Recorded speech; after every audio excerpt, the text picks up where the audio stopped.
नमस्कार जी, बहुत बहुत शुक्रिया आप लोगों का जुड़ाव के लिए। और 8:30 बज गए, आप लोग अपने दफ्तर और काम पर जाने की तैयारी कर रहे होंगे। इसमें छोटा सा अपडेट लेकर मैं आया हूँ, छोटा सा एक। मनोज जी, निशा जी, टिम पेने जी, मनोज जी गुड मॉर्निंग।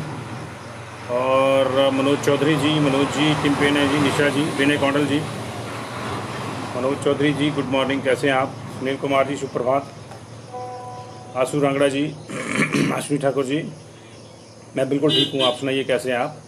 पवन कुमार जी, बलविंदर गिल जी, विक्रम भारद्वाज जी। बलविंदर गिल जी 2-3 दिन की आपकी एबसेंट लग गई है।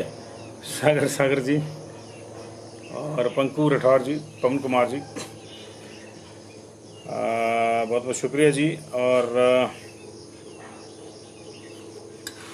कुछ देर रात की डेवलपमेंट्स हैं। देर रात बोले तो 11:30 बजे के बाद की, ताकि हमने आपको जगाना जो उचित नहीं समझा, तो हमने सोचा कि सुबह सुबह जब आप जग जाएंगे तो चाय की चुस्कियों के साथ जो आपके साथ इसकी चर्चा करेंगे। तो सरकार बॉर्डर खोलने के बाद जो है स्कूल खोलने पर विचार कर रही है। जी हाँ, इस वक्त की बड़ी खबर यह है कि बॉर्डर खोलने के बाद जो है स्कूल खोलने पर विचार कर रही है, और शिक्षा विभाग ने जो है इसके लिए जो कवायद शुरू कर दी है।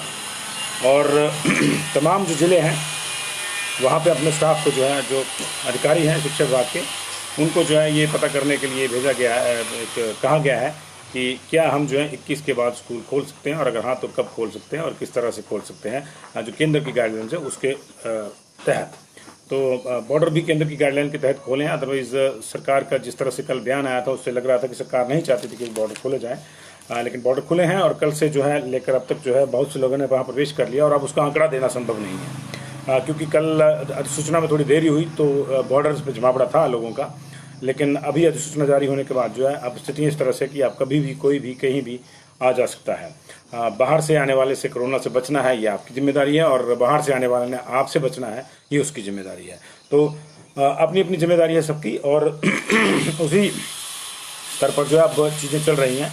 और जैसे कि हमने कल भी खबर दी थी कि उसके बाद जो 600 क्वारंटाइन सेंटर हैं, 623 में से लगभग 600 क्वारंटाइन सेंटर को बंद करने की तैयारी हो रही है, क्योंकि अब उसकी ज़रूरत नहीं रहेगी और अब सिर्फ 1 या 2 क्वारंटाइन सेंटर रहेंगे। वहाँ पे जो कंटेनमेंट जोन के जो लोग पॉजिटिव पाए जाएंगे उनको हेल्थ डिपार्टमेंट की गाइडलाइंस के हिसाब से क्वारंटाइन किया जाएगा। लेकिन अभी इस वक्त की बड़ी खबर यह है, कल देर रात की डेवलपमेंट है कि शिक्षा विभाग ने जो है अब स्कूलों को खोलने की कवायद शुरू कर दी है। वैसे तो as per central governments guideline 21 तारीख के बाद 50% स्टाफ को जो है टीचिंग और नॉन टीचिंग को बुलाया जा सकता है, और जो ITIs है, जो स्किल डेवलपमेंट सेंटर्स हैं, उनको भी खोला जा सकता है SOP के तहत, जिसमें सोशल डिस्टेंसिंग ये वो जो करते हैं। तो SOP के तहत तो बसें भी कई दिनों से चल रही हैं सोशल डिस्टेंसिंग का, उसका पालन करने की SOP है, लेकिन कितना हो रहा है कितना नहीं, क्योंकि वो 100% कैपेसिटी पे चल रही हैं और सोशल डिस्टेंसिंग का पालन भी करना है। तो वैसे ही होगा जी, 2.5 गज की बस में 2 गज की दूरी रखिए और 100% कैपेसिटी पे जाइए।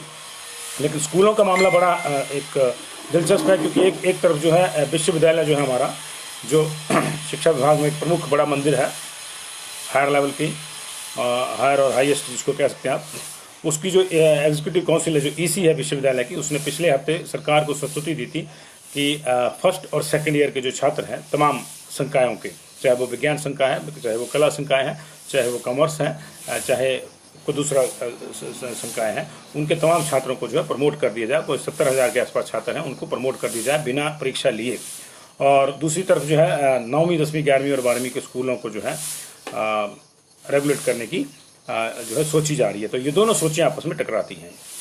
मतलब अगर आपने शिक्षण संस्थान खोलने हैं तो फिर आपको हायर लेवल से खोलने चाहिए थे, जहाँ बच्चों को समझ आए, जहाँ बच्चे नहीं, बेसिकली यूनिवर्सिटी में तो पुरुष भी हैं जो PhD करने आते हैं, MPhil करने आते हैं, कहीं नौकरी भी कर रहे हैं साथ में, और साथ में PhD भी कर रहे हैं, इस तरह के लोग भी आते हैं। तो वहाँ से, या फिर बच्चा बड़ा होता है आपका पोस्ट ग्रेजुएशन में, तो उसको इतनी समझ होती है कि उसको क्या करना है क्या नहीं करना है। तो बजाय इसके कि वहाँ से खोले जाए, 9वीं 10वीं 11वीं और 12वीं के बच्चों को जो है लेकर सरकार इस तरह का सोच रही है। क्या सोच में आता है क्या नहीं आता ये देखना होगा। अभी हम ये भी नहीं कह रहे कि सरकार स्कूल खोल रही है, हम अभी ये भी नहीं कह रहे कि स्कूल नहीं खोल रहे हैं, लेकिन एक कवायद शुरू हो गई है, तो शायद सरकार उस दिशा में कदम बढ़ा रही है, जिस दिशा में केंद्र सरकार ने कहा है कि 21 तारीख की बात, तो 21 आने वाली है। कल जो है विधानसभा का सेशन भी खत्म हो जाएगा, उसके बाद 3 दिन बाद 21 भी आ जाएगी। आज जो है हमारे 17 तारीख है, अब 4 दिन रह गए हैं। तो टेक्निकली जो है अगले हफ्ते जो है स्कूल खोलने को लेकर जो है तैयारियाँ शुरू हो गई हैं, और ये कब अंतिम रूप लेती हैं, कब स्कूल खुलते हैं 21 तारीख के बाद का मतलब ये नहीं कि 22 को ही खुल जाएंगे। अभी एक ग्राउंड रिपोर्ट और मंगाई गई, कई ग्राउंड रिपोर्ट्स मंगाई गई हैं। जो बड़े अधिकारी होते हैं वो बड़ा भारी काम करते हैं सर, वो आपको पता ही नहीं कि कितना काम करते हैं, आप समझ भी नहीं सकते उनको कितना काम करते हैं। वो जो हैं दिन भर बैठकर वातानुकूलित कमरे में बैठकर जो है इस तरह का काम करते रहते हैं कि ये कर दो, वो कर दो, वहाँ कर दो, ढिमका कर दो। जैसे कि अब कल जो है सरकार से बयान दिलवा दिया कि जी सब ठीक है हिमाचल प्रदेश में, हमारे यहाँ जो है 10,000 केसेज हैं, महाराष्ट्र में लाख हैं। ये नहीं बताया उसमें चालाकी से कि महाराष्ट्र की जनसंख्या भी हमारे से 10 गुना ज़्यादा है या 12 गुना ज़्यादा है, दिल्ली में इतने केसेज हैं लेकिन हिमाचल में कम है। ये नहीं बताया कि दिल्ली की जनसंख्या 2.25 करोड़ है और हिमाचल की 70 लाख है। तो अधिकारी इस तरह की जो चुनचुड़बाजी हैं वो करते हैं जी। इसको मतलब छोटे छोटे आंकड़ों की जादूगरी ये अधिकारियों का काम है और इसलिए बहुत बड़ा भारी काम होता है बड़े अधिकारियों को। तो उन्हीं अधिकारियों ने एक और चिट्ठी चलाई है कि स्कूल खोलने को लेकर जो है आप बताओ आपकी क्या तैयारियां हैं। तो सब तमाम जिलों को जो है ये निर्देश गए हैं। अभी वो चिट्ठी भी हासिल हो जाएगी जल्दी ही, क्योंकि ऐसी चिट्ठियाँ छुपती नहीं हैं। तो अभी स्कूल खोलने को लेकर जो है सरकार जो है अब गियर अप कर रही है, शिक्षा विभाग गियर अप कर रहा है। हालांकि जैसे मैंने आपको बताया कि विरोधाभास ये है कि यूनिवर्सिटी कह रही है कि बड़े बच्चे जो हैं फर्स्ट ईयर सेकंड ईयर के, उनके एग्जाम भी मतलब हम एग्जाम लेने में भी सक्षम नहीं है, उनको ऐसे ही प्रमोट कर दो। तो ये देखना होगा कि क्या होता है क्या नहीं होगा। अगर वहाँ से ऐसी संस्कृति जा सकती है तो 9th तक तो यहाँ भी प्रमोट किया जा सकता है, क्योंकि 9वीं तक तो अभी भी आप किसी को फेल कर ही नहीं रहे हैं, सबको प्रमोट ही करते हैं, तो आप उनको प्रमोट कर सकते हैं। लेकिन चलिए अपनी अपनी कवायद है, सारी चीज़ें खोलनी है सरकार के पास समय जो है। ये भी दवा है सरकार के पास, जरूरी थोड़ा कि एक रोहतांग अटल टनल है वही खोलनी है, कई चीज़ें खोलनी है सरकार ने। और दूसरी और स्थितियाँ ये हैं कि जब से हमने रिलैक्सेशन करी थी, अब तो खैर बॉर्डर पूरी तरह से खुल गए, लेकिन जब से रिलैक्सेशन करी थी तब से भी जो है लेकर अब तक जो है मात्र 2440 पर्यटक आए हैं।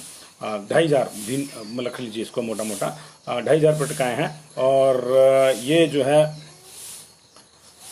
पर्यटकों में जो है सबसे ज़्यादा जो पर्यटक आए हैं वो कांगड़ा में आए हैं जी 1619, बिलासपुर में 132, चंबा में 253, ये इनका पंजीकरण हुआ है। और आए हैं 889 जो है कांगड़ा में आए हैं, 81 बिलासपुर में आए हैं, चंबा में 152 पहुँचे हैं, हमीरपुर में 68 पहुँचे हैं, किन्नौर में 17 पहुँचे हैं, कुल्लू में सबसे ज़्यादा 1642 लोग पहुँचे हैं, लाहौल स्पीति में 51, मंडी में 96, शिमला में 990, सिरमौर में 203, सोलन में 1336 और ऊना में 178 पर्यटक पहुँचे हैं। तो ये पर्यटकों का मामला था जिनको स्वीकृति मिली थी, और इतने लोगों को स्वीकृति मिली थी, लेकिन इसके बावजूद आधे आए।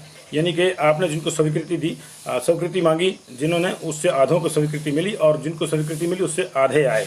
तो ये सबसे ज़्यादा 665 फिर कुल्लू में आए जिनको स्वीकृति मिली, 1642 को स्वीकृति मिली थी और 665 आए। और दूसरे नंबर पर शिमला में 990 को मंजूरी मिली थी और 523 आए, और सोलन में जो है 1336 को मिली थी तो 546 आए। ये सारे कसौली घूम के गए होंगे, ऐसा माना जा रहा है। तो ये अभी कुल मिला के जो अब तक, जब से जो लॉकडाउन लगा था 24 मार्च से, तब से लेकर जो है अब तक जो है 4,19,306 लोग जो हैं हिमाचल आ चुके हैं। तो ये तो कहा ही नहीं जा सकता कि बॉर्डर पे सख्ती थी। हाँ, ये ज़रूर है कि कुछ लोगों के पासेज जो हैं वो किन्हीं तकनीकी खामियों की वजह से जो है वो ओके नहीं हुए होंगे। सरकार की वेबसाइट पर जो है 20,69,099 लोगों ने जो है 20,69,000 लोगों ने जो है अनुमति मांगी थी 3 जुलाई से लेकर, और उसमें से जो 13,93,000 लगभग 14 लाख को जो है ऑनलाइन स्वीकृति प्रदान कर दी गई थी। और बॉर्डर से जो है इस अवधि में जो है 4,19,306 लोगों ने प्रवेश किया है, जब से मतलब ये अनुमति वाला मामला शुरू हुआ था। 1 मई से 15 सितंबर तक की बात है ये, लेकिन बीच में लॉकडाउन भी रहा, तब तो अनुमति नहीं थी। तो जब अनलॉक में ये लॉकडाउन के दौरान अनुमति शुरू हुई, उसके बाद के ये आंकड़े हैं। लेकिन दूसरी स्थिति ये भी है कि जब मंदिर खोल दिए गए हैं लंबी जद्दोजहद के बाद, तो उसके बावजूद अभी भक्तजनों को जो है या तो खुद पर विश्वास नहीं है या फिर वो अभी डर रहे हैं। ईश्वर में तो उनकी आस्था है, इसलिए जो है मंदिर खोलने के बाद जो है वो सोच रहे हैं इस तरह की, लेकिन अभी बहुत सी सोच जो है वो सिरे नहीं चढ़ी है। अभी जब से मंदिर खुले हैं 11 तारीख से, तब से जो है ज्वालामुखी में मात्र 1284 लोगों ने दर्शन किए हैं, और इनमें एक भी बाहर का नहीं है। और नहीं, थोड़े से बाहर के हैं, 1284 लोगों ने दर्शन किए हैं। वहाँ पंजाब से 10 आए, हरियाणा से 21, उत्तर प्रदेश से 17, राजस्थान से 7 और दिल्ली से 4 श्रद्धालु शीश जो है नवा चुके हैं। लेकिन इनमें भी अधिकांश वो हैं जो बाई चांस यहाँ थे, यानी जो नौकरी पेशा है, जिनको कहा गया कि उनके ट्रेड रिलेशन इधर हैं, जैसे कोई MR चला हुआ है या कोई दूसरी कंपनी का चला हुआ, वो लोग ज़्यादा थे इसमें से। स्पेशल दर्शन करने के लिए आने वालों की संख्या कम थी। और बज्रेश्वरी देवी कांगड़ा में जो है अभी तक जो है लोकल लोग ही आए हैं, और 816 लोगों ने दर्शन किए हैं 11 तारीख के बाद से जो है इन एक हफ्ते के भीतर, और उसमें एक भी बाहर का श्रद्धालु नहीं आया। सारे के सारे लोकल हैं जो कांगड़ा और आसपास के ही आ रहे हैं। और चामुंडा देवी में रोज़ाना 100 लोग पहुंच रहे हैं और 7 दिन में जो 750 श्रद्धालु वहाँ पे दर्शन कर चुके हैं, और कुछ एक श्रद्धालु वहाँ पे आएंगे, गिनी चुनी संख्या में बाहर के भी हैं। और इसी तरह से बाकी मंदिरों की भी जो है वो स्थितियाँ हैं, श्रद्धालु अभी नहीं पहुँच रहे हैं। इसके 2 कारण हो सकते हैं। एक तो ये कोविड रिपोर्ट वाला जो चक्कर था जो अब नहीं रहा, वो हो सकता है। तो अगले हफ्ते देखना होगा कि कितना बढ़ता है। चिंतपूर्णी में जो है रश देखने को मिल सकता है हमारे को, खास तौर से, और नैना देवी में, क्योंकि अब कोविड रिपोर्ट की जरूरत नहीं है, आप आ सकते हैं और SOP के तहत दर्शन कर सकते हैं। तो अब देखना होगा कि कितना फ़र्क उसका पड़ता है, कितना नहीं पड़ता है। और दूसरा ये है कि पितृपक्ष चल रहा है अभी, तो उसके बाद जो है ये भी हो सकता है कि पितृपक्ष के बाद जो है थोड़ा सा इसमें बूम आए, और फिर जब नवरात्रे आएंगे तो निश्चित तौर पर बूम आएगा, वो हम जो है एक्सपेक्ट कर रहे हैं।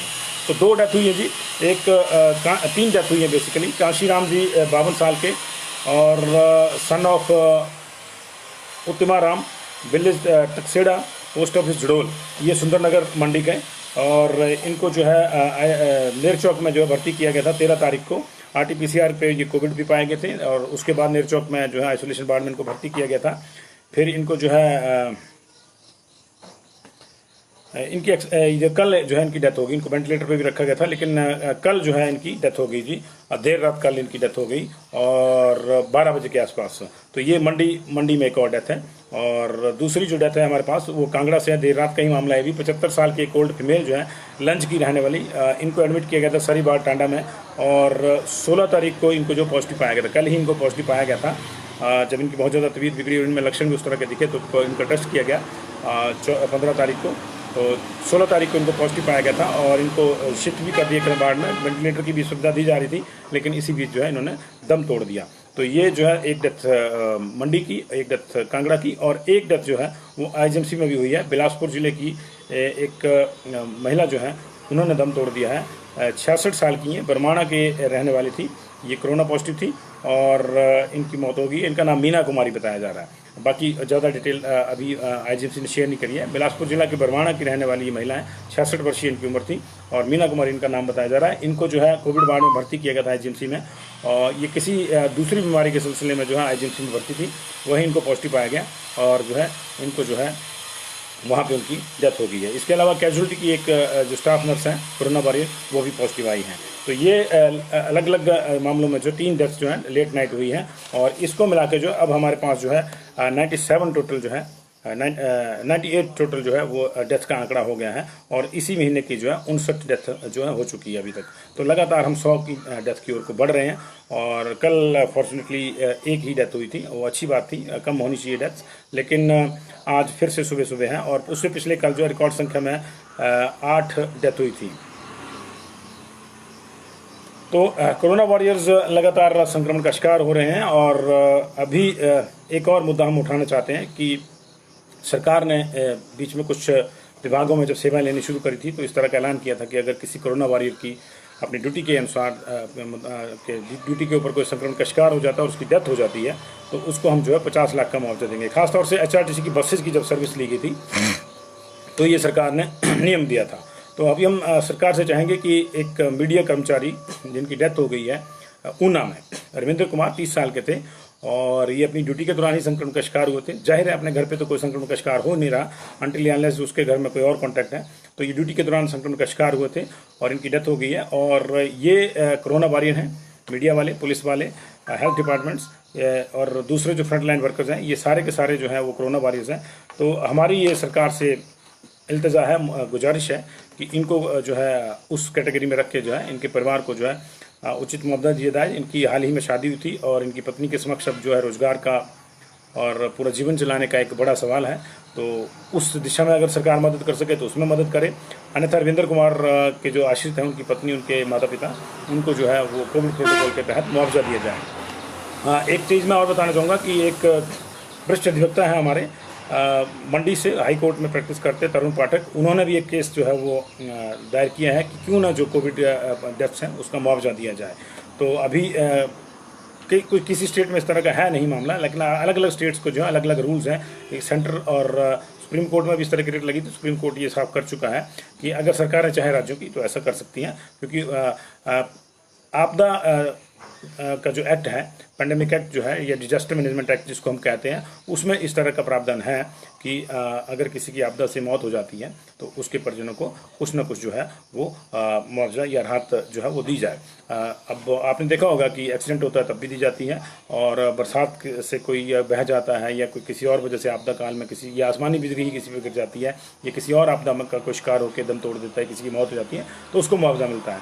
तो ये मुआवजा जो है आज जो है बड़ी ज़रूरत है, क्योंकि हमारे यहाँ डिजास्टर मैनेजमेंट एक्ट लगा है। 98 डेथ जैसे मैंने आपको बताया कि हो चुकी हैं अब तक, और इसी महीने जो है वो 59 हो चुकी हैं। तो ये जो है उनको भी दिया जाना चाहिए। ऐसा जो है उन वकील साहब ने रिट जाहिर की है, वरिष्ठ अधिवक्ता हैं, और ये रिट जो है 1 तारीख को सुनवाई के लिए माननीय हाई कोर्ट में लगी हुई है, जिसे खुद जो है माननीय मुख्य न्यायाधीश जो है हिमाचल प्रदेश के, उनकी बेंच सुनेगी। तो उस पर क्या फैसला आता है क्या नहीं आता है, लेकिन मुझे लगता है कि जो सरकार की अपनी घोषणा थी कि कोरोना वॉरियर्स की अगर डेथ हो जाती है तो उनको मुआवजा मिलना चाहिए। और ये मैं इसलिए भी नहीं उठा रहा हूँ कि ये पत्रकार का मामला है, अगर किसी और कोरोना वॉरियर की डेथ हुई होती तो हम उसको भी उठाते। ऐसा कोई मामला नहीं है कि हम अपनी बिरादरी को लेकर जो है कर रहे हैं। देखिए, किसी भी परिवार के एकमात्र कमाऊ सदस्य का चले जाना बहुत दुखदायी होता है। उस परिवार पर जो है कई जो है मुसीबतें एक साथ टूट पड़ती हैं, और ऐसी स्थिति में जब कोरोना को लेकर बहुत ज़्यादा खौफ है तो आप सोच सकते हैं कि उस परिवार की मनोदशा क्या होगी। कोई उनके पास ढाढ़स बंधाने भी नहीं पहुंच रहा होगा। ये वस्तुस्थिति है। हम लोग चाहे जितनी मर्जी बातें कर लें, लेकिन असलियत यही है कि अभी वो परिवार जो है फेस टू फेस लोगों के ढाढ़स को भी तरस गया होगा। ऐसी स्थिति में सरकार को आगे आना चाहिए। और उनकी संस्था से मेरी बात हुई थी, उनके जो संपादक जी हैं उनसे मेरी बात हुई थी, तो माननीय संपादक ने जो है ये कहा था कि संस्था अपने स्तर पे तो प्रयास कर रही है। जो एक हर संस्थान में रूल होते हैं कि 1 दिन का या 2 दिन का वेतन जो दिया जाए, वो प्रयास तो कर रहे हैं, लेकिन वो प्रयास उतने जो हैं सहायक नहीं होते जितना लॉन्ग टर्म में, क्योंकि लॉन्ग टर्म में मदद की जरूरत होती है। तो मेरा ये मानना है, सरकार से ये आग्रह है, माननीय मुख्यमंत्री जी से आग्रह है, वो बहुत सहृदय हैं, कोमल हृदय हैं, और मुझसे मेरा आग्रह है कि वो इस मामले पे थोड़ा सौम्यता से और गंभीरता से सोचें और इस परिवार को जो है कोई ना कोई राह देने की कोशिश करें। उनकी पत्नी पढ़ी लिखी है तो उनको कोई नौकरी दे दी जाए ताकि उनका अगला जीवन यापन जो है वो ढंग से हो सके, या फिर जो है उसको एक मुश्त कोई जो मुआवजा है रविंद्र कुमार के परिवार को वो दिया जाए, क्योंकि ये कोरोना वॉरियर्स हैं। और बाकी लोगों के मामले में भी आपने इस तरह की घोषणा करी है, लेकिन ये पहला केस इस तरह से आया है। अनफॉर्चुनेटली ये हमारी बिरादरी से आए हैं। अगर कहीं और से आता हम तब भी इसको उठाते, तो सरकार को जो है ये सोचना चाहिए। तो अभी इतना ही।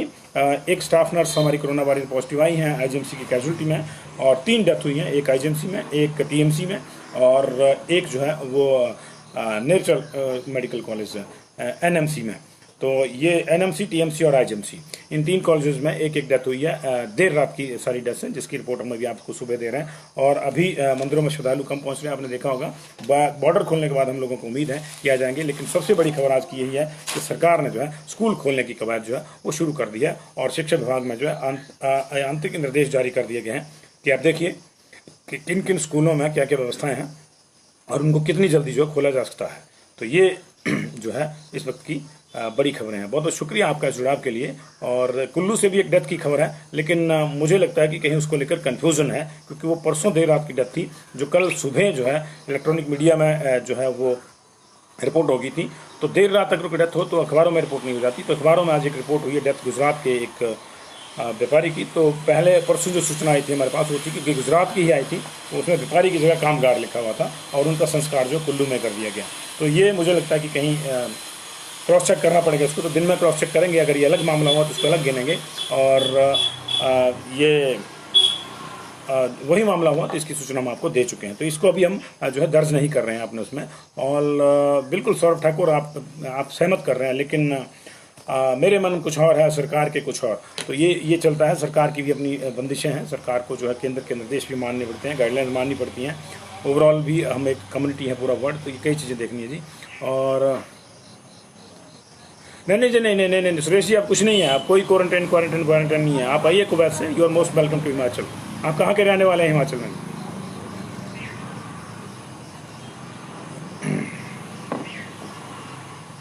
सुरेश सिंह जी, आप कहाँ के रहने वाले हैं, कुवैत से जो आना चाहते हैं आप?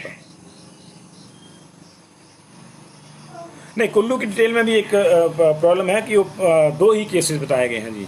2 ही केसेस बताए गए कुल्लू के भी कल के, और उन्होंने कंफर्म किया, क्योंकि कल 7 केसेस जो है गवर्नमेंट बुलेटिन में लग के आ गए थे, और हम भी परेशान थे कि उसकी डिटेल क्यों नहीं मिल रही है।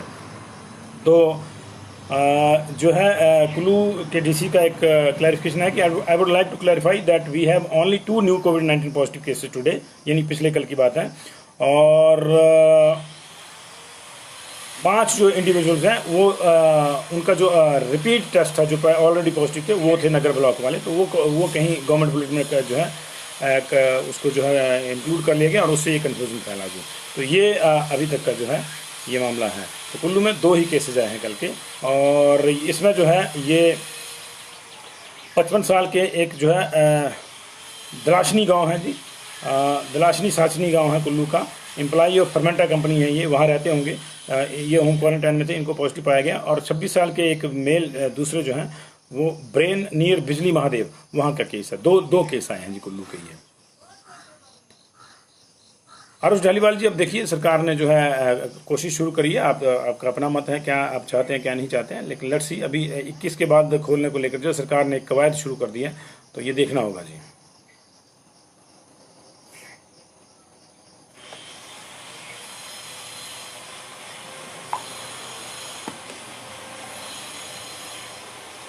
नहीं सर, मंडी टाउन से कोई संजीव गोयल जी नया केस देर रात तक का नहीं है। मंडी में कल जो 58 केस आए थे उन्हीं की डिटेल है, लेकिन मंडी में एक डेथ हुई है जो हमने आपको बताया अभी। एक बार फिर से मैं उसको आपको बता देता हूँ। मंडी में एक डेथ हुई है और वो डेथ जो है उसको हमने रिपोर्ट किया है।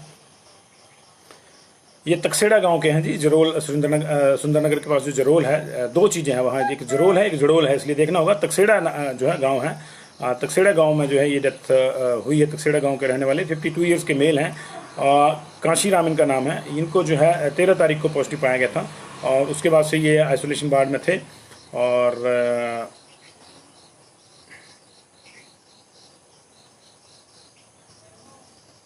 ये आज इनकी डेथ हो गई है जी। तो ये तकसेड़ा गांव वाले हैं मंडी के, ये हैं जी। और इसके अलावा देर रात जो आईजीएमसी में एक डेथ हुई है, बिलासपुर के बरमाणा की जो है रहने वाली महिला मीना कुमारी, उनका नाम बताया जा रहा है, 66 ईयर्स की हैं वो, उनकी डेथ हुई है। और जो एक और तीसरी जो डेथ हुई है वो टीएमसी में, टांडा मेडिकल कॉलेज में हुई है। 75 साल के एक फीमेल जो हैं वो लंच के रहने वाली थी और इनकी जो है डेथ हो गई है कल देर रात। इनको कोविड पॉजिटिव पाया गया था जी।